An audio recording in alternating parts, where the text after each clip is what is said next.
Tantor Audio, a division of Recorded Books, presents The Story of Christianity, a history of 2,000 years of the Christian faith, by David Bentley Hart. Narrated by Perkins. Introduction. Needless to say, no single volume can possibly contain the entire story of Christianity, a religion that spans 20 centuries of history, that has reached every quarter of the globe, that has assumed an incalculable variety of institutional and cultural forms, and that today is the faith, at least nominally, of 1/3 of the human race.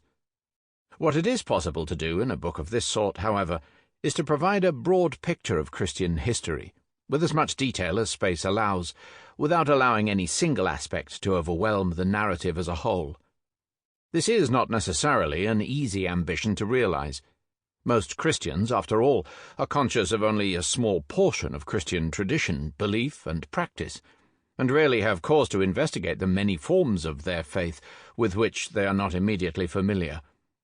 It is quite possible to be an Eastern Orthodox, Roman Catholic, Presbyterian, Evangelical, Anglican, Coptic, Chaldean, Ethiopian Orthodox, Armenian Orthodox, or Malankaran Christian, to name a few of the many possibilities, perfectly aware of the tenets of one's own tradition, and still know very little indeed of the larger scope of Christian thought and piety.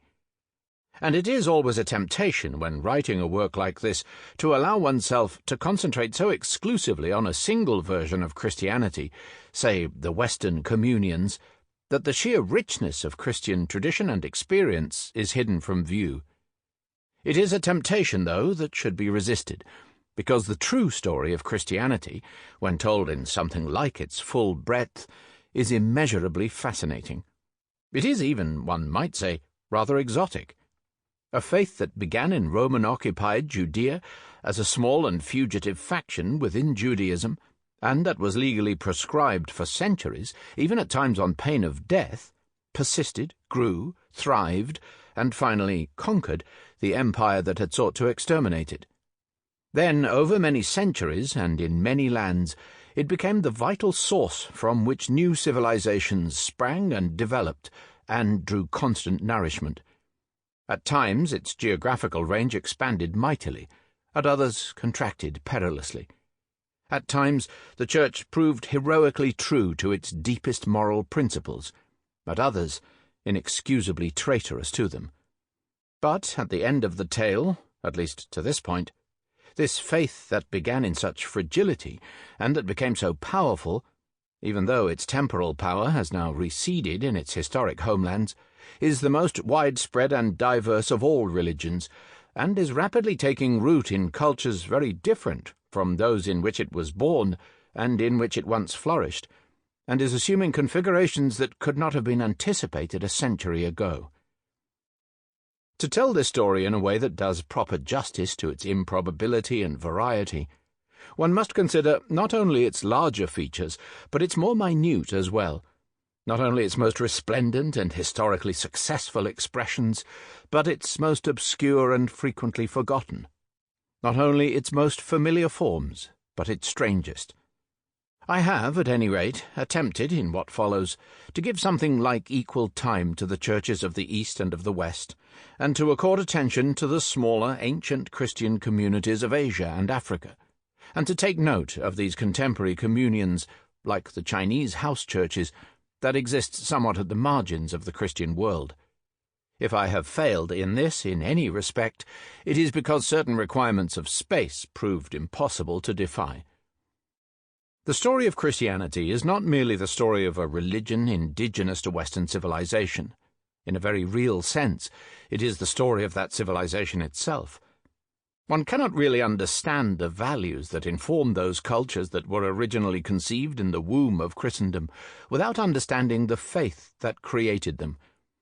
Even in nations where an explicit devotion to Christian faith is on the wane, the Christian understanding of what it is to be human continues to shape imaginations and desires at the profoundest levels, and to determine much of what we hold most dear, and many of the moral expectations we have of ourselves and others. For this reason alone, the story of Christianity is one we should all wish to know better. That said, perhaps one caution should be kept in mind. A written history of Christianity is concerned, of necessity, with history, which is to say with social and political matters, nations and rulers, states and institutions, compromises and wars. This being so, one might object that a book of this sort cannot really record the story of Christianity as such, of the beliefs, ideas, and values that Christian faith instills in individual men and women, but can, at most, relate a series of episodes in the evolution of cultures and institutions that happen to have been populated by persons who happened to be baptized. This is a perfectly fair objection. Perhaps the only true story of Christianity is that which unfolds in the hearts and minds of believers. Even so, these hidden movements of the Spirit have made themselves manifest, even if only fitfully, in the outward events of Christian history. Thus, a book like this perhaps still has the power to illuminate that other, more secret and mysterious story, whose discrete moments occur everywhere and nowhere, and which cannot otherwise be told. David Bentley Hart. The Abiding Glory. The People of Israel. The books of the Hebrew Bible, the Christian Old Testament, come from many periods, are written in diverse styles, and are the work of many authors. They do not, therefore, constitute a simple, continuous narrative. Yet, taken as a whole, they can be said to tell a single great story, the epic of the glory of God come to dwell on earth. This glory, which later Jewish tradition called the Shekhinah, meaning that which rests or that which abides, was conceived of as being nothing less than the real, mysterious, and overwhelming presence of God himself. At times the glory would descend, often in a cloud of impenetrable darkness, upon the Ark of the Covenant, the sacred gold-plated chest in which the tablets of the law of Moses were kept. The Ark itself, as the throne of God, was initially housed within the tabernacle, or tent of meeting, prepared for it by Moses, but was later transferred to the inner sanctuary of the temple built for it in Jerusalem by King Solomon. The calling of Israel and the age of the patriarchs.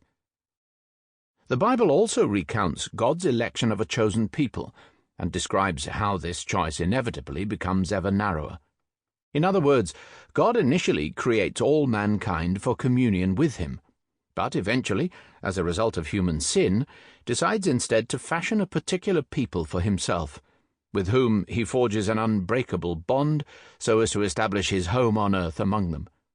Israel thus becomes the object of special divine attention, which is likened in Scripture to the love of a father for his child, or of a husband for his wife. The story is marked by episodes of faithfulness and betrayal by Israel, and mercy and anger on God's part. The relationship is ruptured and restored. Israel is sometimes seduced by strange gods, only to return to God for forgiveness. God punishes and pardons, his glory departs and returns, but he never abandons his people. This is the sacred story of the Jews, in the light of which Hebrew Scripture interprets all the concrete events of Israel's history. By the time of Jesus' birth, that story already spanned nearly 2 millennia, beginning in the age of the patriarchs, when the ancestors of the Jews were merely a tribe of semi-nomads. The first tribal patriarch was Abraham, originally named Abram, whom God summoned from the Mesopotamian city of Ur, to journey to an unknown land where his descendants would become a great nation. This was God's special covenant with Abraham, one that was, so to speak, written in the very flesh of the community, through the circumcision of all the males of the tribe. Abraham was succeeded as patriarch by his son Isaac, whom Abraham's wife Sarah miraculously conceived and bore when she was well beyond childbearing age. Isaac, in turn, was succeeded by his son Jacob. The patriarchal narratives end with the migration of Israel into Egypt, under the protection of Isaac's son Joseph, who had been sold into slavery as a youth by his jealous elder brothers, but who had risen to a position of immense authority in Pharaoh's court. Prophets and kings. The protection under which Israel sheltered, however, was withdrawn after the time of Joseph, and the people languished in slavery for many centuries. Sample complete. Ready to continue?